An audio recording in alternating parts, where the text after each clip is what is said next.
I wonder if there is any little spot on any seat where I see a lady standing up in the back, and if she can sit down, I'll feel better. I don't mind the men. But if she doesn't want... I didn't mean to have some man get up, but it's a good idea. I had thought that I would end the series on the inner life, but I have one more thing that I want to say about it, and it is not listed in the bulletin because something happens to the mail these days, and it didn't get here in time. I want to read, if I can find it.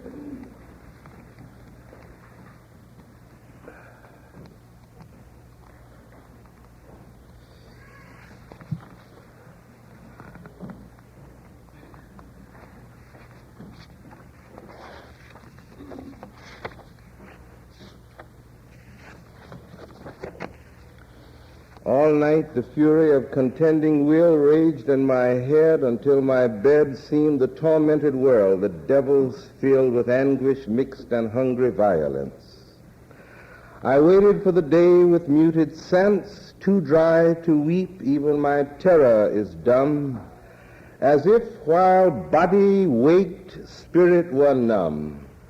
At last, as though I lay upon a hill above a valley choked by envenomed thorn, trackless and dark, I saw a spark strike down from heaven, whence a stream was born, which, flowing from the zenith to the sea, fierce and unswerving as the zeal of saints, had yet the saints' reserved tranquility, and gave to earth its genius unconfined, the soundless passion of a single mind.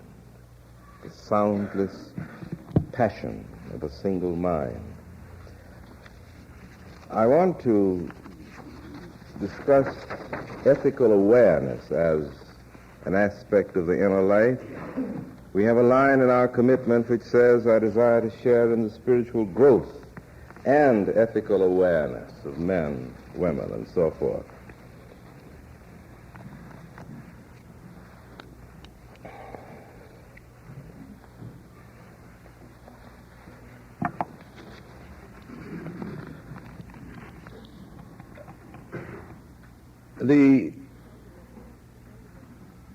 The fundamental fact with which I have to do this morning is this, that the sense of value, the sense of values, is a part of the native equipment of personality of men and women.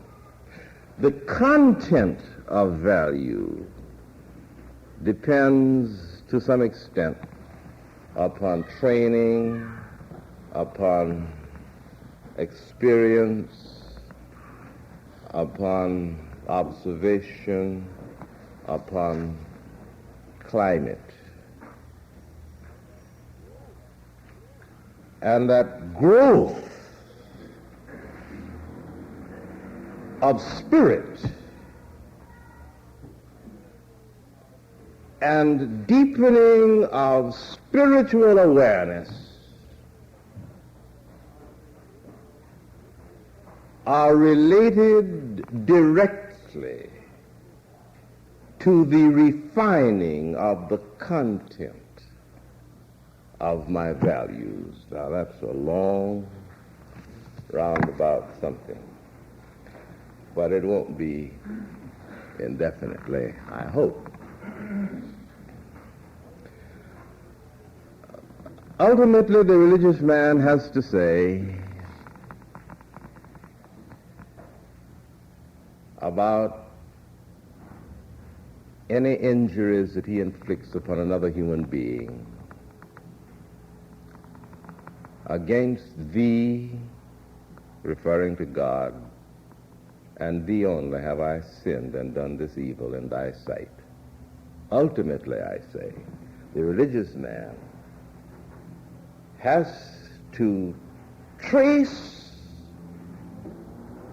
the effect of any activity on his part that involves other human beings upon what is for that human being his ultimate relationship with life.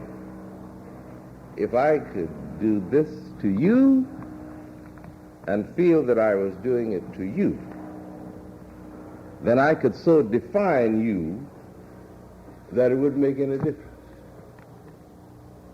But if what I do to you, I do to my ultimate values, then what I do to you becomes something other than what I do to you. Now that's all that I have to say about it. But let's go to work on it for a little now.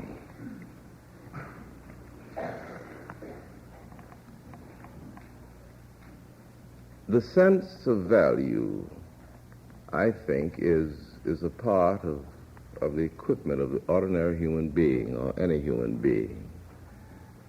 That is a sense of rightness and wrongness, a sense of meaning. You have that to start with. Now,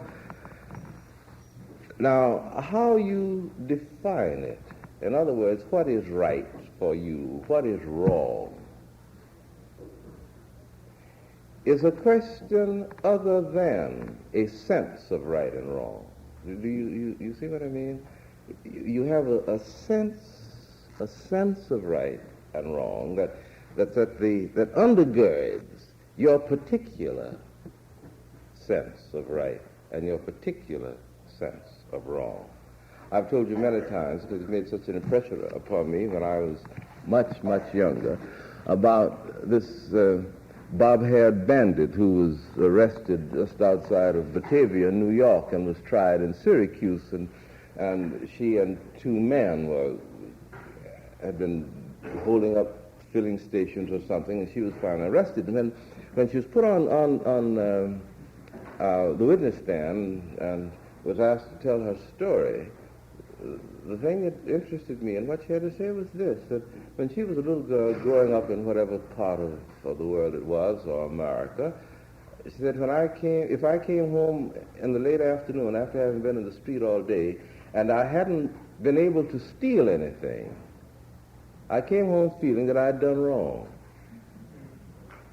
You see, now, there was the sense of right and wrong there, the feel for values. It's a part of the equipment of personality, I think.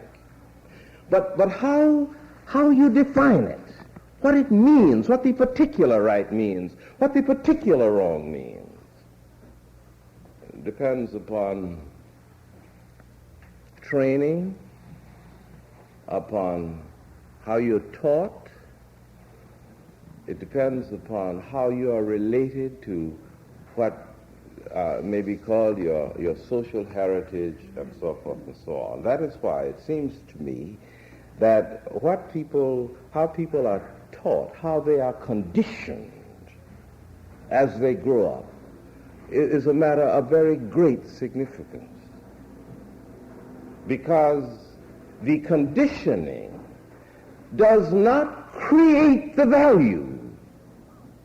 The conditioning defines the value. And let's just keep that in mind, because that distinction is fundamental. The training, the development of conscience, as we call it, is to some extent, how much I'm not wise enough to know, but is to some extent the development of the social context in which we are living. But that context does not create the value. It defines it, gives content, meaning to it. Now, it would seem, and this is one of the cruel dilemmas of the whole ethical adventure of the human spirit. It would seem then that the society exclusive of the individual should be held responsible then, you see.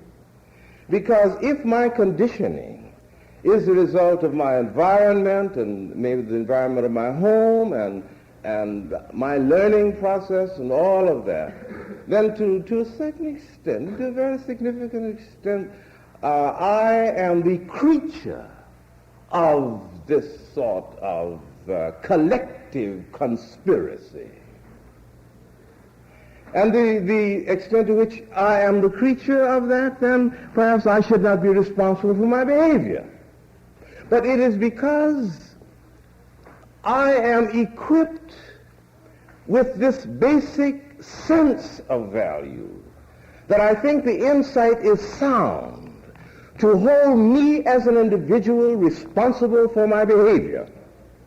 Therefore, Jesus, in talking about this, and dreamed, and when he projected the whole melodramatic picture of the end of the age, the climax of human history, he thought of it as a time when all the peoples of the earth would come together before a judge, and the judge was some sort of oriental despot who, in a sense, technically perhaps was a figurehead, for automatically people went to the right and automatically they went to the left, not because of the whimsy or the judgment or the arbitrary operation of the will of the judge, no.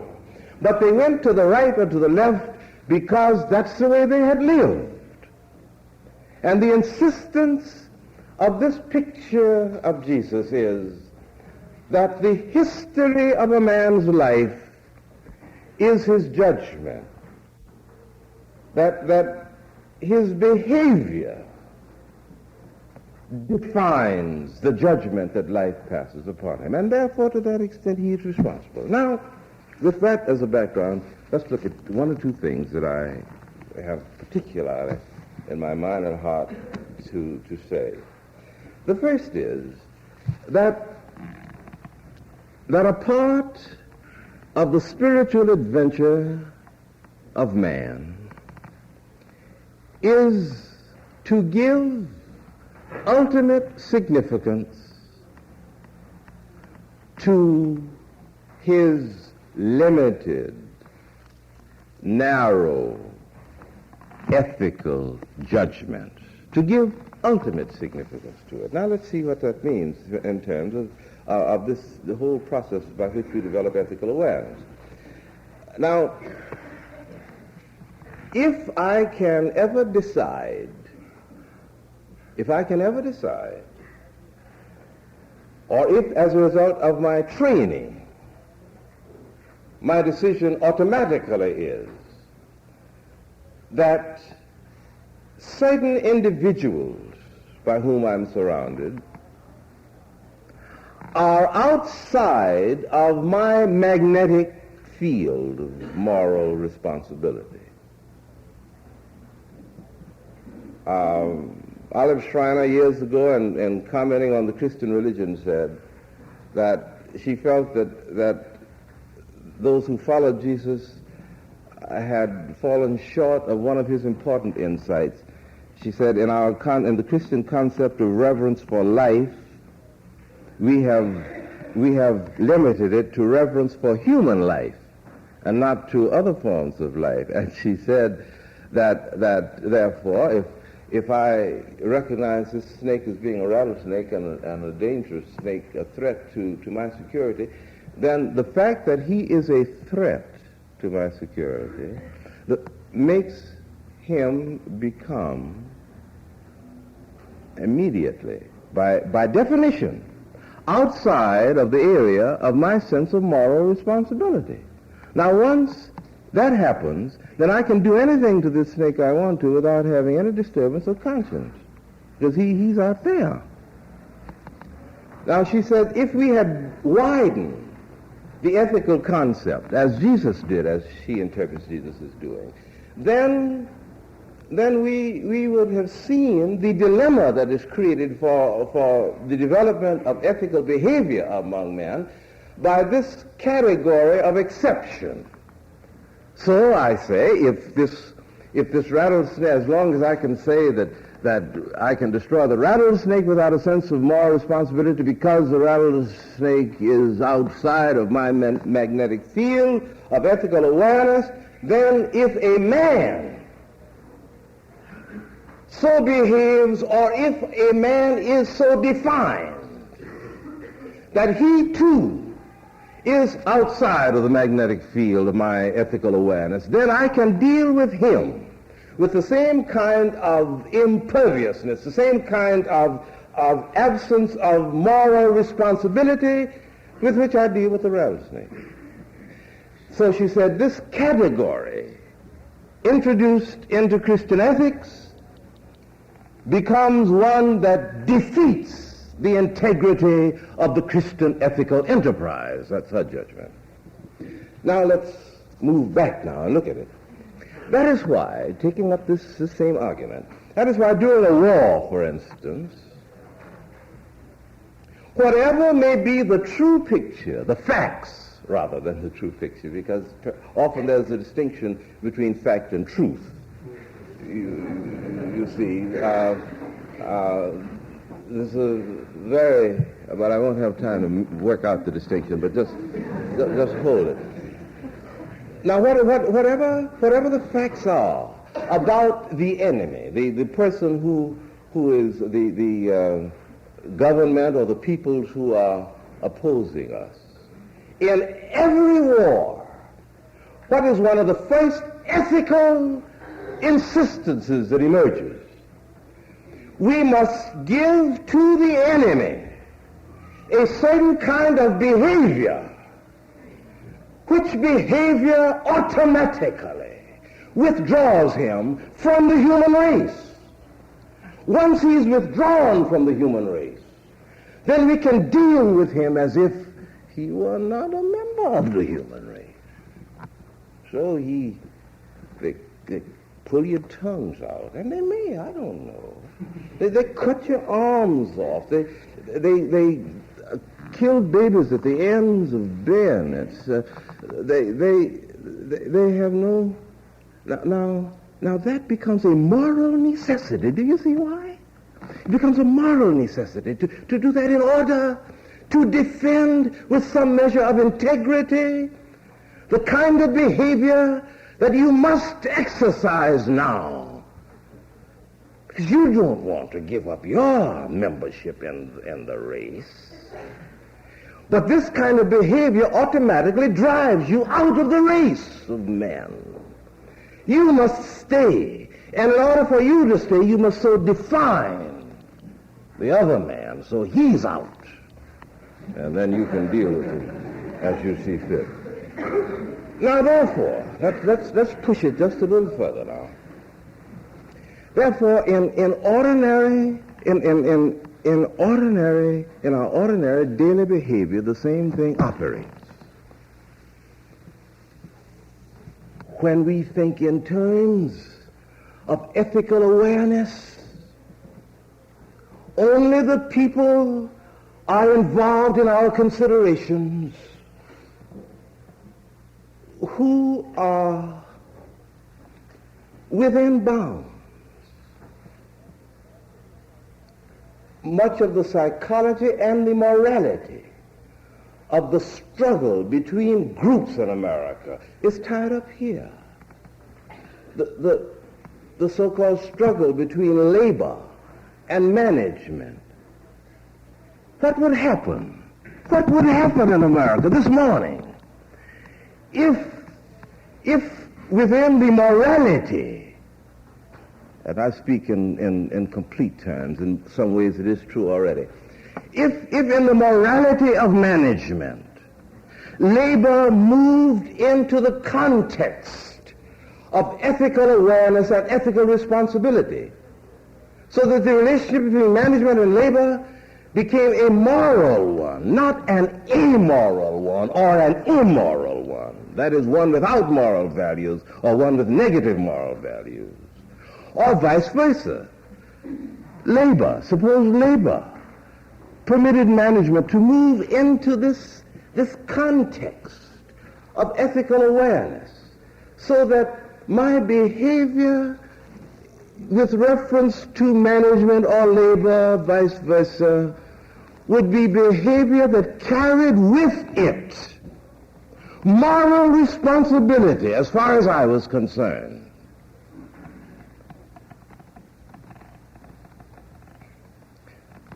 Now, it's very interesting. A few days ago, a man died in Russia, and his name is Stalin. And our newspapers have been full of many, many things about Stalin. And some evaluation of his 35 years of maneuvering. Some men have insisted that he's given to the world a new definition of the meaning of totalitarianism, and on and on and on. But the very interesting thing, as we observe the morality of the operation of that kind of totalitarianism, that the people who are capitalists,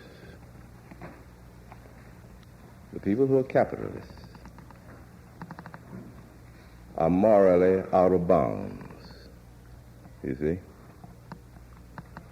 by those who function within the ethic of that kind of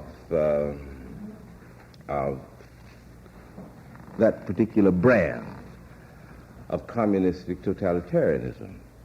Now, let us not start congratulating ourselves, because it is exactly true that as far as our particular form of government and politics and so forth are concerned, communistic Russia is also out of bounds as far as our ethical sense of awareness and responsibility are concerned. And that fact has entered into all of the maneuvering through which we are going, and all of the investigations that are going on now. The moment the word communist is attached to you, either by association, by hearsay, or whatnot, as soon as that happens, what happens to you? You become out of bounds. And the normal sense of ethical responsibility that obtains under ordinary circumstances in the context of human relations in which individuals are involved ceases to operate. You become another kind of creature. So that under ordinary circumstances, we would look with contempt on some man who held other people up to ridicule, to exposure, who poisoned other people's wells when their backs were turned. So when they dipped to get the water, it was poison. Our whole tradition is against that sort of thing. But what do we find ourselves doing today? Placing a premium, a value upon the facility with which individuals will poison the wells of other people. Now, all of that is happening to us, my friends, as growing out of a fundamental thing on which I'm working this morning. And that is that if I set up any set of definitions, however important and crucial and mandatory that set of definitions may be, if I set up any put up any set of definitions concerning other human beings, which definitions push them outside of my boundaries of moral responsibility, then I open the door for any kind of amoral and immoral behavior with reference to them. Now, the Christian indictment of that is very searching. For there is the insistence in Christian ethics, with its derivative basically from the prophets, that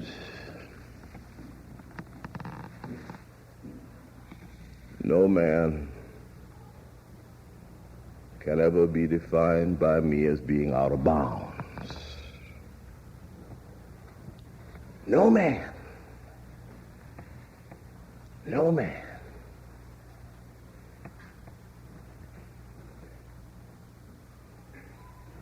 Why? Because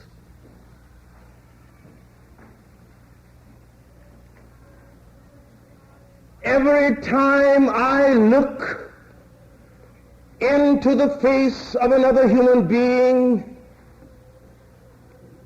be he enemy, friend,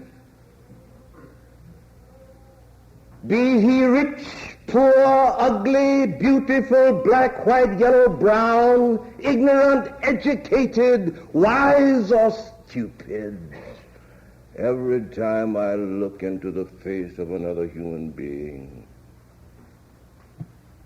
I see my face. And as I keep looking, behold, the face becomes the face of God.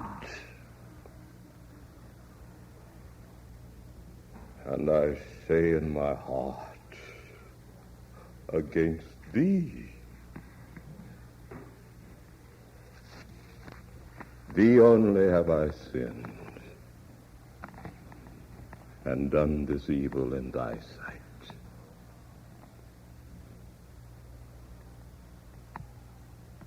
Anything less than that, anything less than that is anti-humanity. And if it be anti-humanity, it must be anti-God.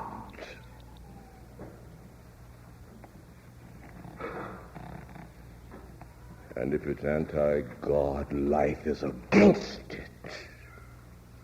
And those who persist in it will be destroyed by the relentless logic of the operation of spiritual and moral law.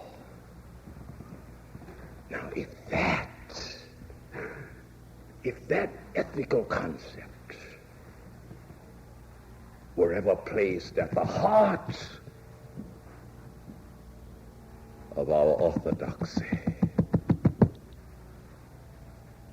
then any attitudes that pushed other human beings out of bounds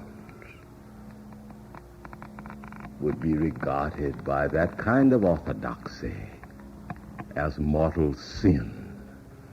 And if mortal sin, as that which stands between man and his Maker. And then we would be possessed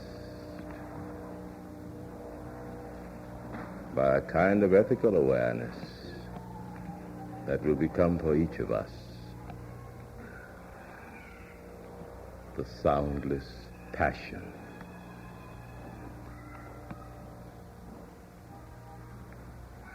of a single mind.